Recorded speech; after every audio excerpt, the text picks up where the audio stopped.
Masaba Faustin abasinga obungi gwe mumanyi nga Masaba Media Channels breaking news amawulire agaliwo agakagwawo galaga nti azuuliddwa nga bwe nakugambye eggulo nti yakwatibwa n'awambibwa n'abeera nga atwalibwa mu kkomera erimu yasooka n'abuzibwawo ne baba nga amayitire ge tebali ategedde wa gyabulidde naye kati kizuuse olunaku olwaleero nti ttiimu ey'ekibiina ekya National Unity Platform gye bayungudde bazudde Masaba Faustin abasinga obungi gwe bamanyi nga Masaba Media Channels blogger ate nga munnakibiina ekya National Unity Platform amaze okubeera nga ate azuuka. Ngenda kuwa details nkulage n'omusango gwe bamuguddeko wabula watanaba kubanga osubscribinga nsooka okujjukiza kirira wansi awo olaba ekigambo subscribe kikwateko kwata kadeka notification kakuyambako okubeera nga kakujjukiza nti kati Red Zone TV etaddeyo ensonga yonna.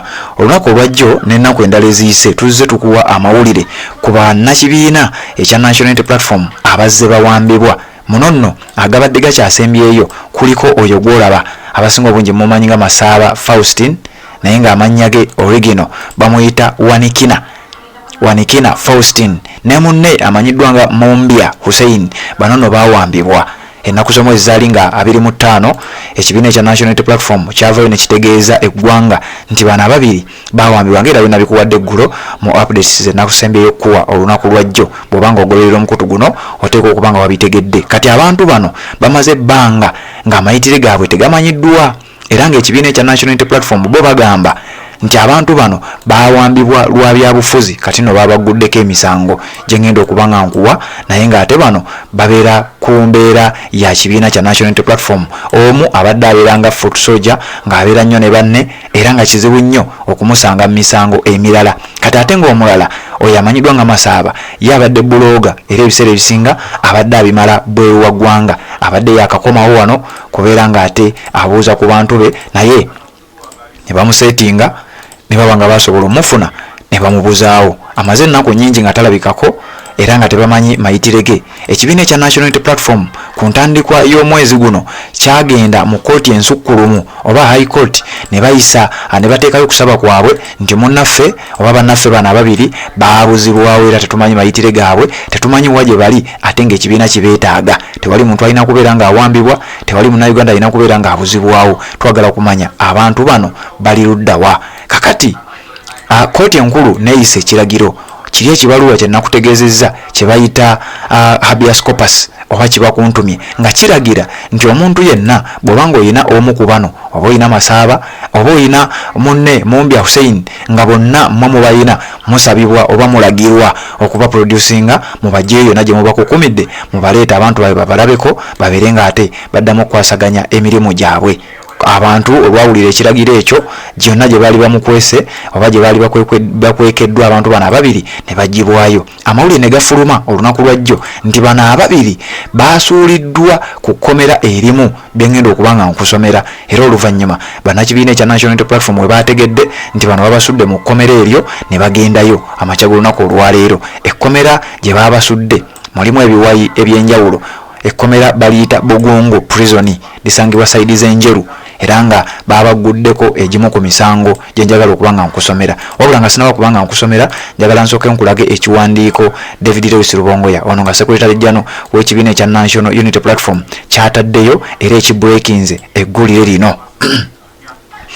David Lewis Rubongoya Secretary General w'ekibiina ekya National Unity Platform avuddeyo n'agamba mu dakiika nga 5 eziyise agambye this morning we dispatched our welfare and human rights officers to check on comrades Masaba Faustin and Mumbya Hussein at Bugungu YP prison. Nti amakya g'olunaku olwaleero twasimbudde ettiimu yaffe ekwasaganya ensonga za welfare n'eddembe ly'obuntu. Twabasimbudde bano bagende bacekinge ku Masaba Faustin oba Wanikina ne munne amanyiddwa nga Mumbya Hussein okugenda okubalabako mu kkomera lye bayita Bugungu YP prison. They checked on them and found them in high spirits despite the ongoing challenges. The two comrades are of strong spirit although they were severely beaten.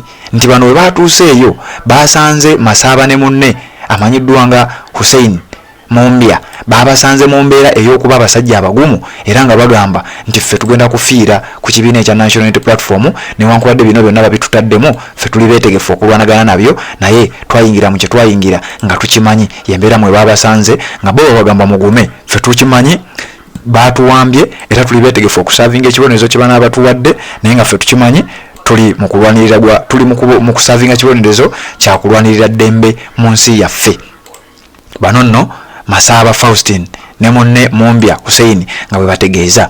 Meanwhile, at the High Court, the state produced this charge sheet and told the court that the accused persons are now under lawful custody.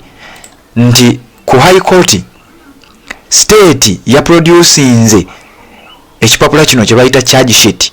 Ndoza kankikulage oberenga nakyo okiraba bulungi nnyo kye babataddeko bana ababiri nga babavunaana emisango egitanaba kubeera nga gitegerekeka. Ngenda bikugamba byonna wano ku Redzone TV ogenda kubanga obifuna kwe kasitoba nga omaze okusubscribinga. Ekiwandiiko ekyo kyolaba wano Lubongo yakyayogeddeko kyenjagala okubanga nkumalirayo mu statement ye nze gye nkikunnyonnyole.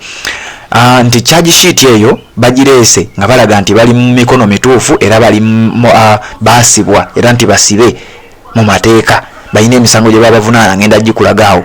They were charged with setting a shop on fire in Njeru municipality even when they did not know each other until they found themselves under CMI custody. You can imagine this after they spent several weeks under incommunicado detention. Wuliriza ono David Lubongo yanga agamba nti ekiwandiiko ekyo era nange ngenda kikuyitiramu kiraga nti abantu bano babavunaanye dda omusango ogw'okubeera nti bayokya edduuka ery'omuntu omu mu kitundu ekimanyiddwa nga Njeru naye ate nga bano ababiri babadde tebeemanyi. Era mu kiwandiiko kino Lubongo yagamba nti ekyewuunyisa abantu bano beetegeeredde mu kkomera ku kitongole kya CMI ku office ya CMI gye beesanze era babadde tebeemanyi newankubadde nga bonna babadde mu struggle nti buli omu abadde alwana bibye buli omu abadde asinziira gy'asinziira nga gy'asabulira. Wabula kitwewuunyisizza nnyo okusanga nti ate babataddeko omusango nti baali bombi ne bagenda ne bookya edduuka ly'omuntu omu kyokka nga babadde tebeemanyi era nti beesanze mu kkomera ku kitongole ekimanyiddwa nga CMI. Kati nno wano we beewunyiriza ab'ekibiina ekya National Unity Platform. Kati okuzzaako ku kiwandiiko ekyo kyenkuteereddaawo kiriko omutwe ogugamba statement of the offence Ason CS 327 brackets A of the PCA Act. Particulars of the offence wano nno baba balaga eno gye bayita charge sheet nti ekipapula kino oyo gwolaba nno ye Masaba tolowooza nti nkuleetedde mulala. Ekipapula kino nga kiraga nti bano bavunaaniddwa era bateereddwako emisango gino gye ngenda okuba nga nkusomera. Mumbya Hussein, Wanikina Faustina alias Masaba Media, a blogger and other, still at large on the 18th day of April 2024 at Open Space Nile Market, Njeru Municipality in the Buikwe district, willfully and unlawfully set fire on the shop of Nalukwago Sise. Statement yeno egamba bweti mu Luganda nti Mumbya Hussein yoli gwe bakwata ne Masaba ne Wanikina Faustina amanyiddwa nga Masaba Media Channels ngono bloga w'ekibiina ekya National Unity Platform ne munnaabwe omulala gwe batataddeewo wano linnya nga bagamba nti mu bugenderevu ate mu kumenya amateeka ng'ennaku z'omwezi 18 omwezi ogwokuna omwaka gwa 2024 ku kifo kye bayita Open Space Nile Market mu kibuga kye bayita Njeru Municipality mu district y'e Buikwe nti mu bugenderevu ate mu bumenyi bw'amateeka bayokya edduuka ery'omukyala amanyiddwa nga Nalukwago Sise era gwe musango gwe bataddeko.